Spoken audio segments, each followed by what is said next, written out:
Back in my most bratty years, I loved tormenting the boy I grew up with. I'd drop worms down his collar, chase him with my dog, and give him mud pie makeovers. But that boy, Mason, grew up to be taller than me and had a tongue sharp enough to cut me down to size. Until the day he ditched me for an upperclassman, leaving me to wait all night alone by the sea. I put away the fireworks I'd brought for my confession, and decided it was time to find someone new to mess with. Later, he grabbed my sleeve, his eyes red-rimmed as he looked at me. "Why are you ignoring me, Jack?" The beach was freezing, and I had a fever by the time I got back to my dorm. As I was seeing stars, Mason burst through the door. He saw me in bed and let out a visible sigh of relief. "So you were just messing with me?" He scowled. I asked the RA. He said you were in the dorm last night. I vaguely remembered asking an underclassman to cover for me at roll call to hide the fact I'd been out all night. Looks like that backfired. The blanket felt cold and heavy. I struggled to poke my head out and asked him in a muffled voice, "Why didn't you go?" Mason snorted, like I'd fall for one of your tricks again. He turned and left as quickly as he'd come. What a shame, I thought. I set off enough fireworks to light up half the ocean, and he missed it all. I slept fitfully until the afternoon, not sure if the fever had broken. A call from Mason jolted me awake. He said my professor noticed I'd skipped class and that I'd fail if I didn't show up. I threw on some clothes, grabbed a textbook, and headed out, still dizzy. On the way, I ran into the underclassman who'd covered for me. He was bursting with excitement, like he'd been part of a top-secret government project. "Jack, did the confession work?" I shook my head. He never showed. He looked disappointed. "Don't tell anyone," I said, patting his shoulder. "I'll buy you dinner sometime." As I walked away, I slapped a sticky note on his back that read 6 feet 0 inches jock, single and ready to mingle, and continued on my way, feigning a somber look. My legs felt like jello as I walked into the academic building and slipped into the classroom through the back door. The lecture was already half over, but the professor wasn't there. Mason was sitting shoulder to shoulder with Alan, the studious class rep, their heads bent together, whispering. Alan spoke, and Mason listened, nodding from time to time. With their two movie star faces so close together, it was a beautiful scene. They were equally good-looking, but my eyes were still drawn to Mason. He was still so handsome. As a kid, his cheeks were so soft you could practically squeeze water out of them. Now, his features were sharp and chiseled, with deep-set eyes and a strong nose. If I had to find a flaw, it would be his intense, starry eyes paired with perpetually furrowed brows, which gave him a cold look. I don't know what Alan said, but Mason lowered his head, and his ears slowly started to turn red. I stared, stunned. That was a look Mason had never shown me. Before I could react, 2 girls in the back row let out a series of hushed squeals. "Oh my God. I'm watching my ship sail in real time. Mason's barely ever on campus. We have to savor this." The genius prodigy and the hardworking class rep, both handsome and smart. Who could say they're not a perfect match?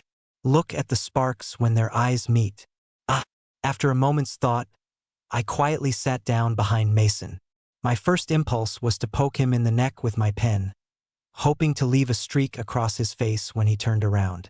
But that felt a little lame. Alan patted Mason's shoulder, and only then did Mason turn to look at me. "You're here. Where's the professor?" I asked. "He had an emergency and had to cancel. It's a study hall." It hit me. "You tricked me?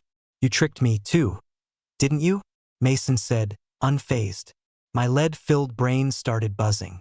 Mason spread his notes out in front of me and casually stuck a pen in my hand. "You've been slacking off since you got to college. Your GPA matters for internships, you know. How are you going to get into the same company as me otherwise? Alan already highlighted all the key points for you. Even an idiot could understand it. Now go on and thank him." Rage surged through me. I shot up from my seat, only to collapse back down, dizzy. Mason finally noticed something was wrong. "What's the matter? Where were you last night?" I asked him. "The lab," he said. "Helping Alan run data?" I pressed. Mason reached to feel my forehead, but I slapped his hand away. Suddenly, Alan, sitting next to him, reached out his own hand. I couldn't dodge in time, and his cool palm rested on my forehead. He doesn't have a fever. Mason's expression relaxed. He thought I was messing with him again. Don't make trouble, he said, turning back around. Getting into AU was your one big achievement. You'd better actually study, or you'll go through 4 years of college and not even graduate. Alan shook his head. You have such a sharp tongue. Mason smiled at him. He's always bullying me. How am I supposed to defend myself if I don't? The sound of the tide faintly crashed in my ears, and a cold wind seemed to blow straight through my bones. Felt like I was back on the beach. The stark, bright fireworks bloomed coldly against the inky blue night sky, searing a painful image onto my retinas before fading into darkness. My youth was quietly dying. I won't bully you anymore. Mason didn't hear me clearly. What? I smacked him on the back of the head, hard enough to make his forehead lurch forward. Hey, why'd you hit him? The girls in the back row stood up. I sniffled, grabbed my textbook, and walked out of the classroom under Mason's stunned and uncertain gaze. My twisted history with Mason goes back more than a decade. He's 6 months younger than me and was my neighbor. The first time his mom brought him over to say hi, I did a running leap and tackled him right onto our living room carpet. I roared, I'm Godzilla, and I eat chubby little kids. He frantically covered his face with his short, pudgy hands, his eyes quickly welling up with tears. His grape-like eyes glistened, soaked in his tears. I'm not chubby. I'm not chubby. His reaction filled me with absolute delight. A wave of pure satisfaction washed over me, and I leaned down and bit his cheek. The teeth marks only lasted a little while. I got grounded for 2 days. My mom said I was a brat and a little shit who was always asking for it, but that I wasn't a bad person. No, I was bad. I genuinely loved seeing Mason cry. To that end, I dropped worms down his collar, chased him with my dog, gave him mud pie makeovers, and cooked him crickets to eat. When Mason first moved in, he didn't have any friends. Even though I bullied him until he was bawling his eyes out, he still followed me around for 2 years, constantly calling me Jack, Jack. I didn't only bully him, though. I'd buy him lollipops, help him hide his wet pants, catch fireflies for him, and get into fights to defend him. Unfortunately, Mason stopped crying so easily after he started elementary school. He was good-looking and smart, and he quickly became the center of attention in our friend group. Back then, everyone thought the cool kids were supposed to be aloof, like those silent types in the mangas, so at a young age, he started putting on a grumpy face, either saying very little or lacing his words with barbs. Pushing his buttons became my new challenge. I loved seeing him lose his composure, his flushed cheeks, his eyes shining like jewels in his anger, and the reflection of myself in them. He would be furious, helpless, but he'd still walk home with me and put breakfast on my desk the next day. It was enough to make me laugh myself to sleep. If it had just been that, maybe our relationship wouldn't have been so special. In our sophomore year of high school, his parents had a nasty divorce. He ran away for 4 days, and I was the one who found him in an abandoned factory. His parents asked him who he wanted to live with. Going with his dad meant moving back to his hometown. Going with his mom meant moving abroad. In the end, he chose me. I knew he just didn't want the memories of his family of 3 to disappear. He hoped that by staying, his parents would one day come back, and they could go back to the way things were. His parents left anyway, leaving him some money. He lived alone in that house. My mom felt sorry for him and had him over for dinner every night, refusing to take a dime for food. He'd tutor me, and if it got too late, he'd stay over and sleep in my room. 2 teenage boys, squeezed into a twin bed, with no room to stretch our arms or legs. He'd stare at the ceiling, his young face filled with confusion. If I had done better, would they not have gotten divorced? I rested my head on his stomach and yawned in response. He was genuinely brilliant. I was the kind of kid who just liked chasing cats and dogs. But he dragged me along with him through top-tier schools my whole life. He dragged me across the finish line into AU, too. The day he got his college entrance exam scores back, he was the top scorer in the city.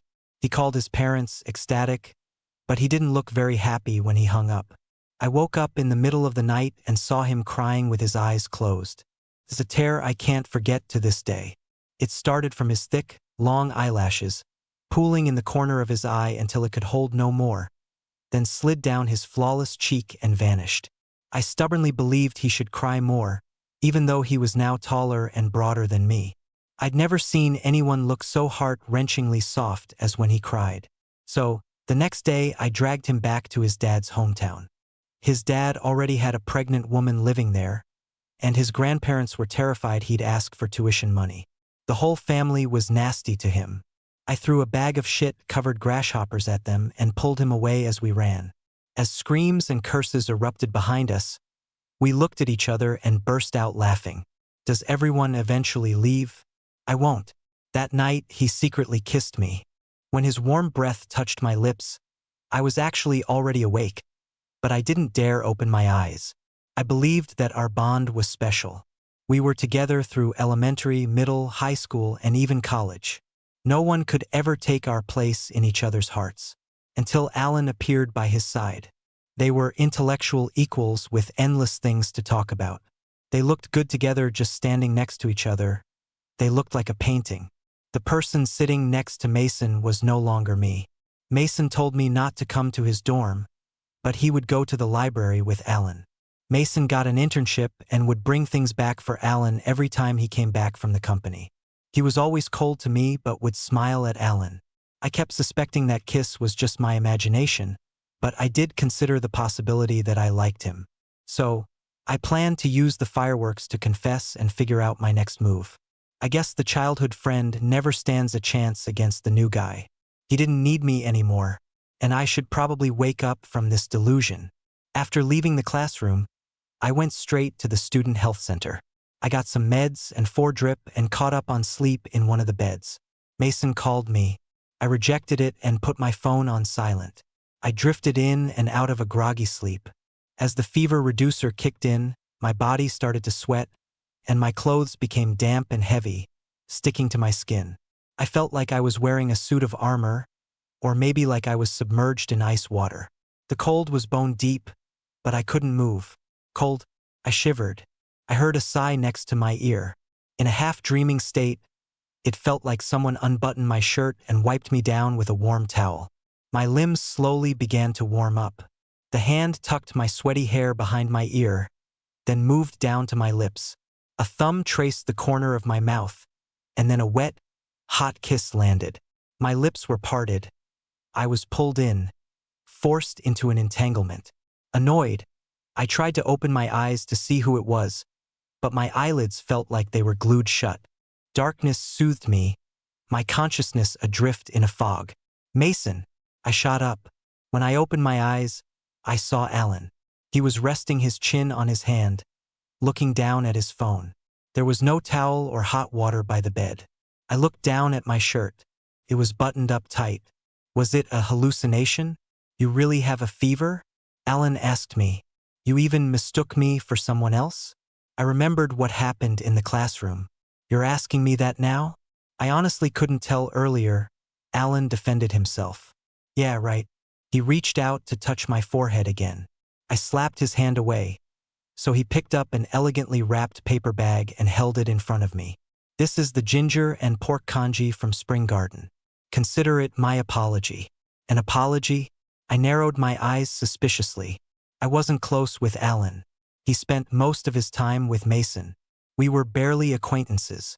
There was no need for an apology. Seeing that I wasn't taking it, Alan took the container out of the bag himself. The moment the aroma hit my nose, my mouth started to water. Spring Garden really was the best. Even a simple pork congee looked rich, smooth, and fragrant. I'd had it once by chance and had been thinking about it ever since. I always asked Mason to bring me some when he came back to campus, but he always said he was too busy. Speaking of which, where's Mason? Alan stirred the congee with a spoon, answering calmly. He went back to the office. I guess he thinks work is more important. He really could have checked on you before he left. Huh? Was he trying to? I stared at Alan, and he met my gaze without flinching. Was I overthinking it? I glanced at the congee in his hand. I don't eat ginger. Alan pauset. Yes, you do. He was right, I do. But I insisted I don't. Alan didn't argue. He picked up his chopsticks and, head bowed, began meticulously picking out the ginger shreds one by one. Steam wafted onto his face, clinging to his long eyelashes like mist, and beads of sweat formed on the tip of his nose. I took a proper look at him for the first time. He actually had a large frame with broad shoulders and long limbs. As he picked out the ginger, his upper body was stable, and the muscles in his forearms looked well-toned and strong. But his features were delicate, almost feminine, which made everyone mistakenly think he was gentle and harmless. After picking out all the ginger, Alan handed the congee to me. I shook my head. I don't eat scallions either. He went back to picking out the scallions. The congee, now with only minced pork left, was pushed in front of me. Alan was still looking at me with that same good-natured expression. I see. If I hadn't become more sensitive because of the hallucination, I would have been completely oblivious. I thought his target was Mason, but his target was me. He was trying to drive a wedge between us, to poach what was mine. The little snake. A smile touched my lips. I don't eat meat either. Alan put the bowl down and smiled knowingly. With that one smile, his whole demeanor changed. The corners of his already narrow eyes tilted up, and in an instant, he had the seductive face of a fox. He leaned in close, his fingers pressing lightly on my collar, his lips brushing against my ear. You really like to bully people. His warm breath tickled my ear. Mason's not right for you. How about you play with someone new? Goosebumps rose on my back. What do you mean? Alan tempted me step by step. If you get with me, Mason will be filled with regret. Don't you want to see that? I'll admit, for a few seconds I was swayed, but I quickly came to my senses.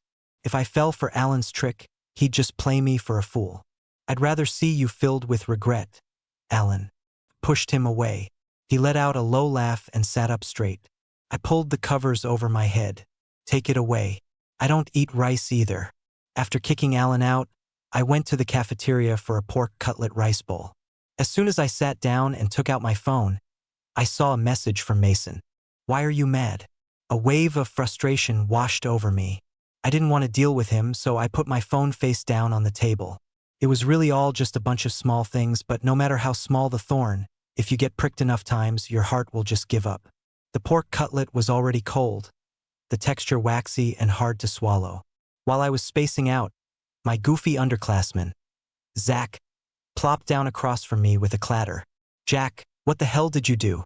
He slammed the 6 feet 0 inches jock, single and ready to mingle note down in front of me. Do you know how scared I was just now? Standing in line for food with the entire cafeteria staring and pointing at me? I helped you out, and you pull a prank on me? I was a little surprised.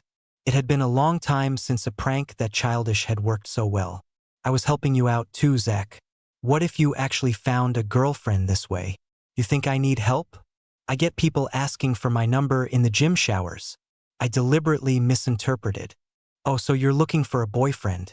Zach was speechless, his tan cheeks flushing a deep reddish brown with embarrassment. Huh? He was this easy to fluster? Kinda cute. How had I never noticed before? I suddenly remembered how Zach and I met. I was taking the bus downtown to find Mason. As soon as I got on, I saw this big, dark-skinned dummy blocking the way. I say dummy because he was trying to scan a card over and over, 7 times in a row, before realizing it was his cafeteria meal card. He just stood there, red-faced and flustered. I couldn't stand it, so I tapped my card for him. It was only $2. He came over with his phone, insisting on adding me on WhatsApp to pay me back. After we connected, I realized he lived in the same dorm building as me. We got to know each other after that. He's a jock and a little bit of a himbo.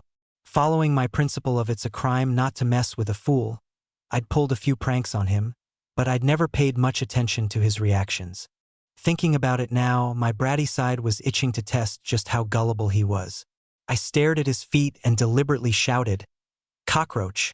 Zach immediately jumped up. What? Where? A cockroach the size of a dog. Zach leaped up and, in 2 steps, was sitting on my lap, his 6-foot-plus frame curled up into a ball in my arms like a roasted cashew. No way, that worked? looking at his terrified little face. A grin spread uncontrollably across mine. Zach was so unlucky. He had become my new target. He described, with words and gestures, how the cockroaches back home traveled in swarms, how fat and strong they were, and how one flew right into his face when he was a little kid. I just stared at his panicked expression. Thrilled. Pranking him was effortless. Super low effort, super high reward. Just putting a fake cockroach on his bed was enough to make him scream. He'd lightly punch my chest. My conscience hurt a little from his punches. I spent a week running circles around Zach before I saw Mason again.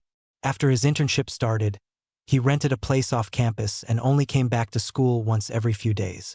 If I didn't actively seek him out, we'd rarely run into each other. Same with texting. He almost never started a conversation. That day he asked, "Why are you mad?" And I didn't reply. The chat stayed dead silent for days. Until last night when he messaged me on WhatsApp, asking if I wanted him to bring me some congee from Spring Garden for breakfast. I replied, "No thanks, I bought some instant oatmeal." He sent back, "I want some too." I don't know if Mason was genuinely interested in instant oatmeal, but that morning he didn't go straight to class. He came to my dorm to find me. He walked in just as I was getting out of the shower. I was wearing a loose, old tank top, rubbing my hair with a towel. The front and back of the tank top were speckled with water droplets, and a large patch on my chest was soaked through.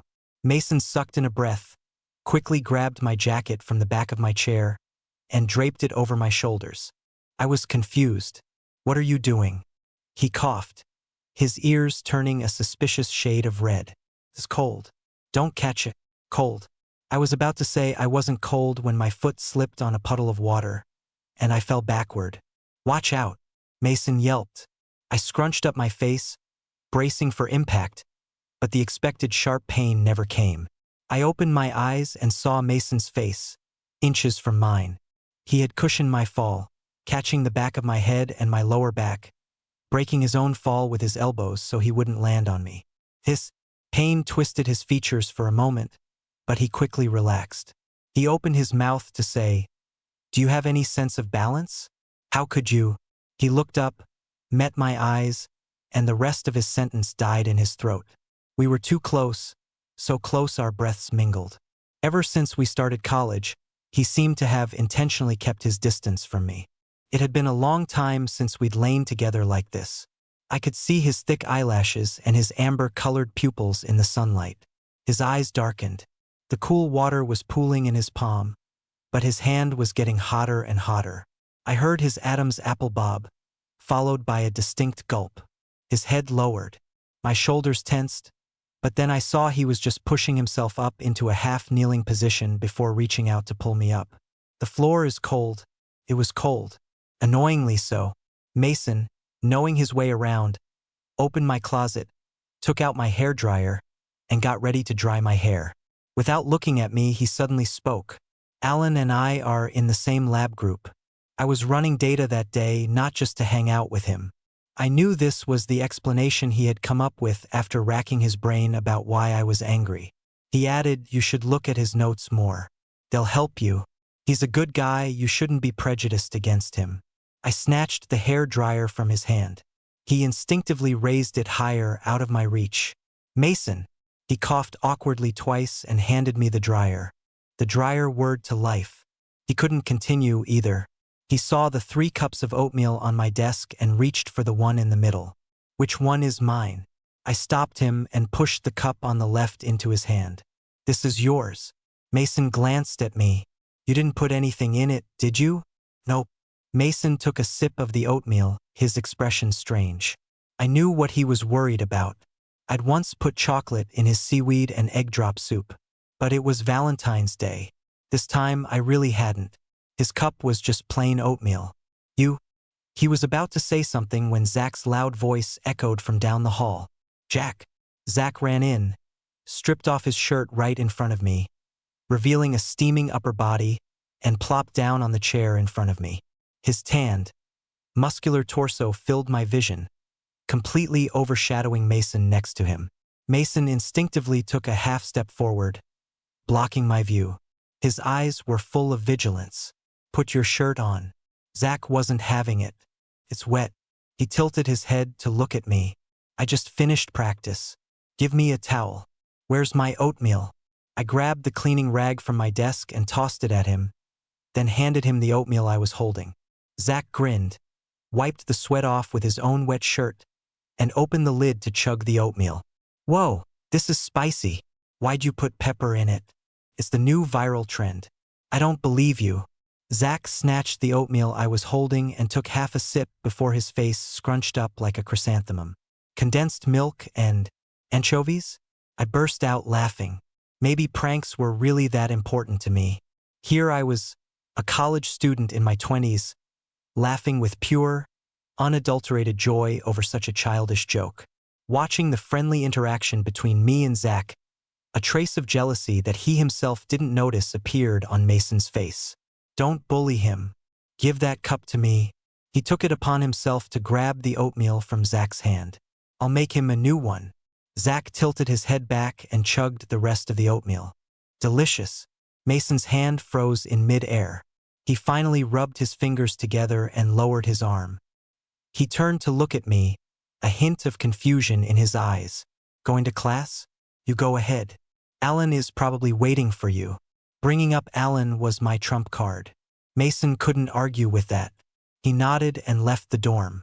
I watched his retreating back and thought, this is for the best. We'd been together for over a decade with no major conflicts, just slowly drifting apart. More important people would enter his life. Whether it was Alan or someone else, it was time for me to step back into my own space. This was the most appropriate way for us to be. My attention shifted to Zach, and I simultaneously began to withdraw from Mason's life. For instance, I'd sit alone in the back of the classroom, eat with Zach in the cafeteria, and play basketball or swim with him during breaks. I stopped texting Mason goodnight. I don't know if Mason noticed, but he started sharing his daily life with me on WhatsApp, mostly just random photos he'd taken.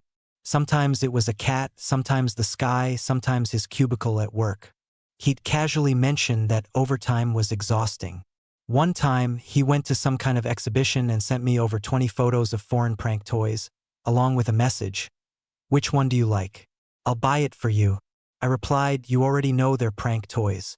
What's the point of buying them? He replied, I can pretend to be surprised. I texted back, fine, buy them. He seemed pretty happy about it and picked out a few to send to my dorm. The next day, he saw me using them to scare Zach, and his face instantly turned cold. I didn't mean to provoke him, but his emotions gradually built up and finally exploded when he heard I was planning to change my major. He came to argue with me. You're changing your major as a junior. You're going to study psychology? Have you lost your mind? I shot back with one sentence, you don't know shit. My harsh words left Mason stunned. I had never been so sharp and severe with him. I couldn't control the coldness in my voice. It was like he used to be covered in a beautiful golden lacquer in my eyes, but now that the paint had faded from the sun and rain, I realized he was just clay underneath. He was still trying to persuade me. We can get into the same company after graduation.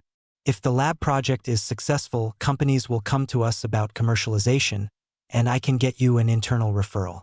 Your starting salary will be high, and you'll move up quickly. I remained unmoved. Eventually, he stopped talking. He asked, even you don't want to? With me? He didn't finish the sentence. I knew what he wanted to say. His parents had left him. He wanted to ask if even I was going to leave him, too. Mason had led me to where I was now. Even this university, this major, Mason had chosen them for me. He was insecure, so he racked his brain to plan a path where I could always walk alongside him. But that wasn't what I wanted. I haven't really thought about what I like all these years. I don't even have any hobbies, so I just followed you. Thinking about it now, it's not that I don't have a hobby. Loving myself counts as a hobby, too. It's just that I'm only realizing this now, which is a bit late. So I'm planning to study psychology, to understand myself and help others. Besides, since we were already going our separate ways, we might as well make a clean break. We'd each see our own mountains and rivers, and walk our own paths. Mason was crestfallen. His last words were, it's hard to find a job with a psychology degree. Then he left my dorm. But in the end, He still had someone find me a complete set of psychology textbooks. They were filled with notes from a top student. I saw Mason again 2 months later at the swimming pool. I had been holed up studying day and night, and Zach, unable to stand it, invited me out for a swim. Who would have thought that Zach, a jock, wore contact lenses? We were messing around, and I kicked him into the pool, and his contact lens slipped. So itchy. Don't rub it with your hands. He didn't listen, rubbing his eye until it was completely red. I was afraid he'd get the lens stuck behind his eyeball, so I quickly pulled him up. Come with me. In a corner, I had him lean against the wall, cupped his face, and helped him get the lens out. He obediently lowered his head, water dripping from his hair onto the back of my hand. At this close distance, I could see his thick eyebrows, separated by the water, and his dark, wet eyes, like a puppy's. His eyelashes didn't move, only trembling slightly in alarm when I took out the lens. Got it out. It hurts. I instinctively puckered my lips and blew on his eye. His neck stiffened, and his hands hovered rigidly by my sides. When I finished and turned around, I saw Mason and Alan standing not far away. Two people, for eyes, staring intently at me. Mason's face looked like it was frozen, visibly pale. On a date? Alan said, a meaningful smirk on his face. I didn't like his tone, so I went along with it, wrapping an arm around Zach's waist and burying my head in his tan chest. Yeah, you caught us. It was meant as a joke, but no one laughed. Even Zach flinched. He looked down, confused. Huh? We're on a date? I nudged him with my elbow. It's fine. They're both friends of mine. They won't judge us. Zach stammered, wanting to say something, but ultimately kept his mouth shut. Mason asked, as if in a daze, you like him? I nodded. He's cute, obedient, and he lets me bully him. Mason blurted out, but Alan pulled him back. Mason fell silent, looking at me with a sad expression. That little gesture annoyed me. You guys have fun. We're heading back, I said, pulling Zach toward the locker room. As we passed Mason, I heard him say I was here first. Once they were out of sight, I realized Zach and I were holding hands, fingers intertwined. He was gripping my hand so tightly his palm was sweating. I looked at him, then at our hands. What's up? Zach snapped out of it and let go, then pouted. You're the one who wanted to hold hands. It's all rough and calloused. Me holding your hand is any different from holding my own? He huffed and walked off to the showers. During the break between classes the next day, Alan pulled me into an empty stairwell. You succeeded. Mason is completely broken. What? Alan gave me a half smile. Since that was your plan, why didn't you choose me? What plan? I suddenly remembered what Alan had said in the health center. Get with him and make Mason regret everything. This was ridiculous. Why are you so obsessed with me? You don't even seem to like me that much. Alan's expression wavered for a moment. He stared at my lower lip, but his gaze seemed distant. I suddenly realized he was probably looking through me at someone else. You can't be serious. I reached out to push him away. Alan grabbed my wrist and let out a soft laugh. That seductive fox face was back. He lowered his eyes, pressed his thumb against my lower lip, and in a flash, cupped my chin and brought his head down. I was caught off guard, only seeing Alan's face suddenly magnify in front of me. His breath was on my lips. In the nick of time, a large hand shot out between us. Zach had appeared just in time. He pushed Alan away by the mouth, sending him stumbling back against the wall. What are you doing? Alan steadied himself against the wall and sneered. What's it to you? Enraged, Zach lunged forward and grabbed Alan's collar. I stopped him. He's right. It's none of your business. Zach tried to argue, but before he could finish, I slapped Alan hard across the face.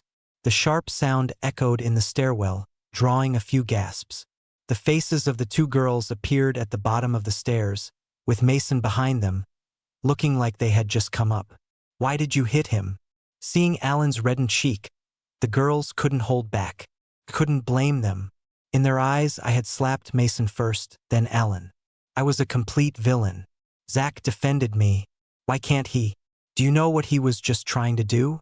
But I was staring at Mason, a sinking feeling in my gut. Don't say it. Please don't say it. But Mason still walked over quickly, helped Alan up, and said the last thing I wanted to hear. Jack, you've gone too far. Despair washed over me. My feet felt like they were sinking into quicksand, and I suddenly felt a sense of weightlessness. Before they could say anything else, I turned and rushed down the stairs without looking back. Jack, Mason shouted after me. I ignored him, breaking into a run. The wind roared in my ears, stinging my cheeks. The footsteps behind me grew closer, and Mason caught up.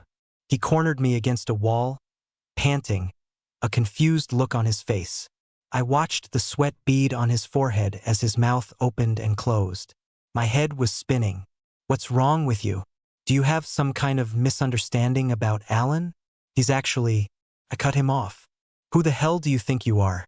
What does my misunderstanding of Alan have to do with you? My words must have been too harsh. Mason looked hurt, his lips trembling slightly. He tried to take my hand, but I shook it off. He straightened up, his expression serious. Treat me however you want, but don't take your anger out on other people. I almost laughed out of pure frustration. I decided to just lay it all out. How do I treat you? We've known each other for over a decade. Mason, how do I treat you? Have I ever hit you? Have I ever done anything truly unforgivable? What kind of person do you think I am? If you really think I'm that stupid and malicious and unreasonable, then why do you keep following me around? Are you a masochist? I rarely spoke to Mason with such severity, and he looked flustered. That's not what I mean. I cut him off again. You just take Alan's side no matter what. Your first reaction is to assume I'm giving him a hard time. Look at how you treat me, the cold shoulder, the insults, the put-downs. And how do you treat him? You praise him, you bring him gifts, you even want me to thank him. No, that's not it, Mason argued. Alan's uncle asked me to bring him those things. My train of thought was broken. I suddenly felt deflated. I hit him because he tried to kiss me. Mason was stunned by this, so shocked he forgot to blink.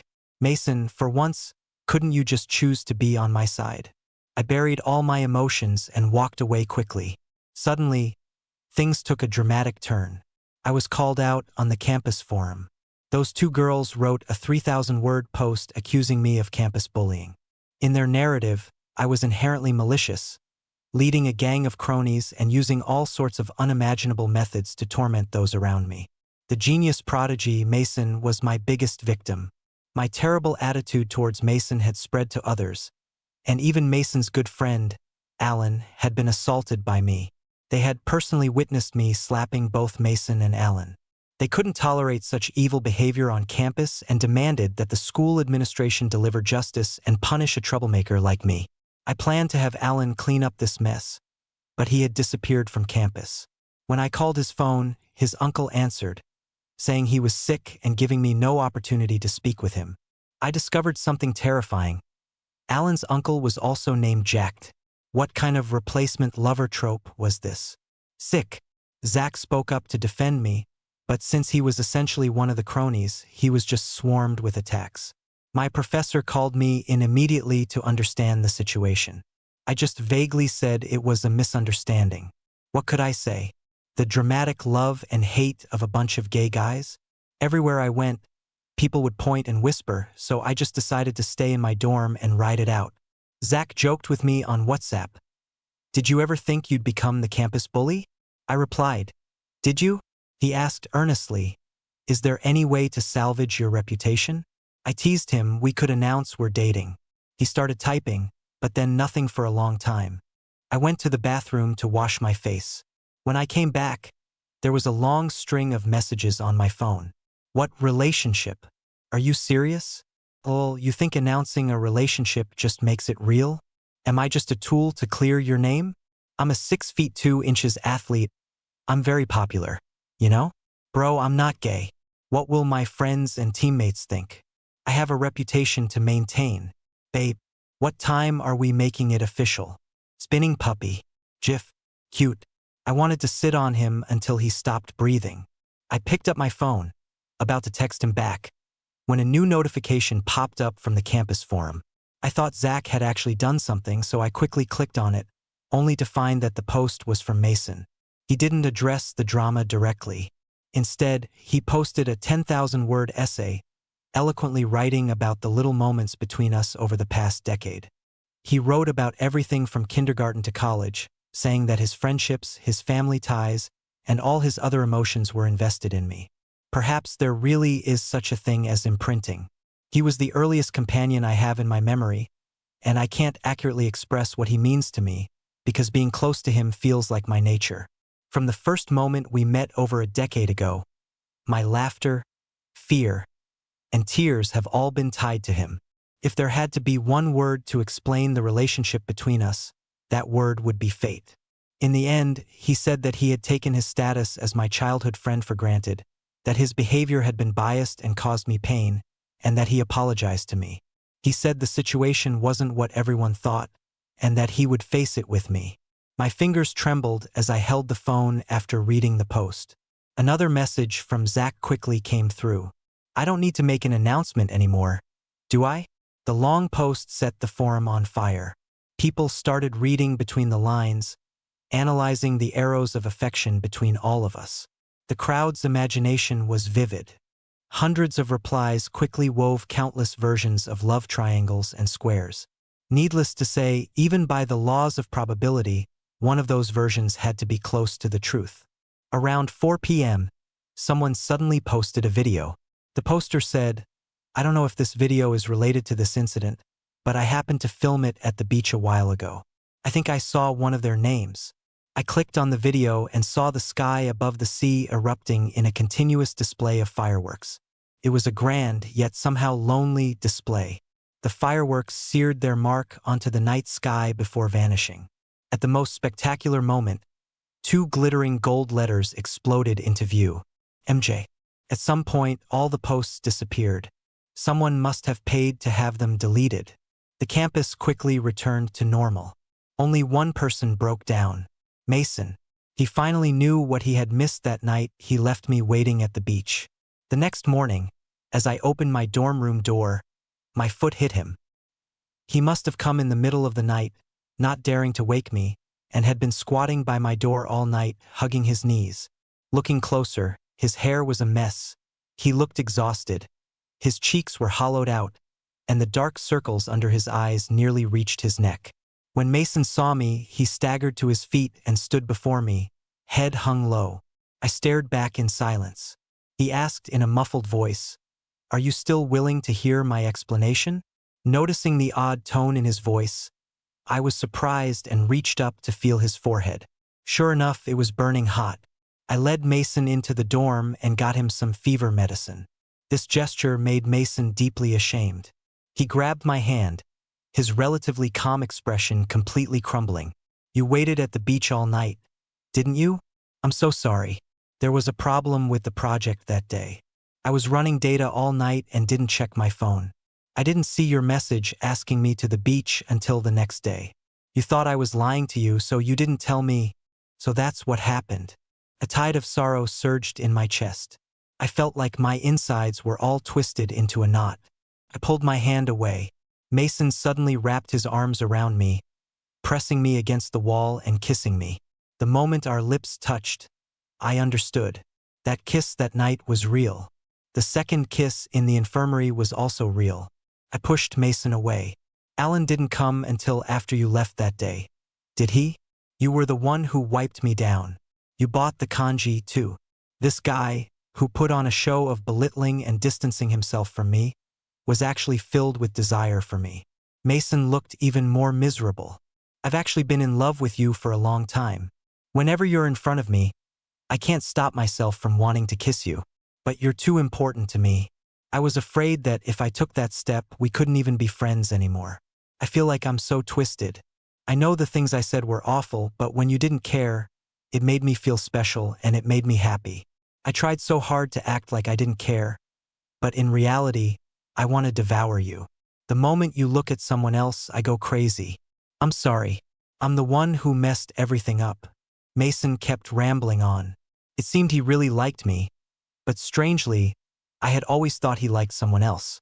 Was it because neither of us had learned how to love someone properly? I always forced all my emotions onto him, and he would evade, push back, and respond in a distorted way. Is that why we ended up in such a tangled mess? Is this relationship healthy? Would it be better for us to just separate? Seeing that I wasn't responding, Mason asked nervously, "Why aren't you saying anything?" He rarely showed such a vulnerable expression these days. Now, he seemed to have reverted to that helpless state from his childhood. The state of being terrified of losing me. Footsteps approached from a distance and stopped nearby. My gaze went past Mason's shoulder, and he turned to look behind him. He saw Zach. As I started to walk toward him, Mason grabbed my arm. His 5 fingers were clenched so tightly they turned white. He finally shed tears in front of me. "Why are you ignoring me, Jack?" I still love watching him cry. I love his long eyelashes, beaded with dew, and the corners of his eyes, red as a poinciana flower. I love watching those 2 moist, glass-like orbs overflow with tears, washing my reflection into even sharper focus. While Zach and I were having breakfast, Mason sat about 30 feet away. Zach asked me, "Did you two make up?" I turned to look at Mason. He had been staring at the back of Zach's head, but as soon as he felt my gaze, he broke into a smile. When he saw my blank expression, his smile melted away. I said in a low voice, "Not yet. He really thinks you and I are dating and is waiting in line for his turn." For some reason, the corner of Zach's mouth twitched up. Then he advised me, "Don't fall for it. He always sides with Alan." I shook my head. Alan is the son of a director at his company. He got close to Alan because he wanted to get me an internal referral. Plus, Alan told him he would help him pursue me, and he believed him. "He told you that?" "He didn't." I looked at his WhatsApp. Zach was stunned. "Then, if you knew all this, what was all that drama about? What was all that drama about?" I once thought I had a personality defect, that I lacked empathy, which was why I was such a brat who had to bully Mason. Because of this, I looked up information everywhere, labeling myself with every psychological term I came across in books like antisocial personality disorder, emotional dysregulation, and so on. After starting college, Mason began to distance himself from me, and I fell into a spiral of self-doubt. I secretly went to see a therapist, who told me there was nothing wrong with me, just that I was a bit obsessive. There was no deep-seated reason why I liked to bully Mason. It was simply because it made me happy. Putting others down is something encoded in the genes of all animals. The process itself has a reward effect that can even surpass self-interest. I met Mason too early in life. My animal instincts took over, and everything I did was really just to get his attention. Simply put, although my methods were wrong, I really did like Mason. However, I bullied him so much as a kid that he had no trust in me.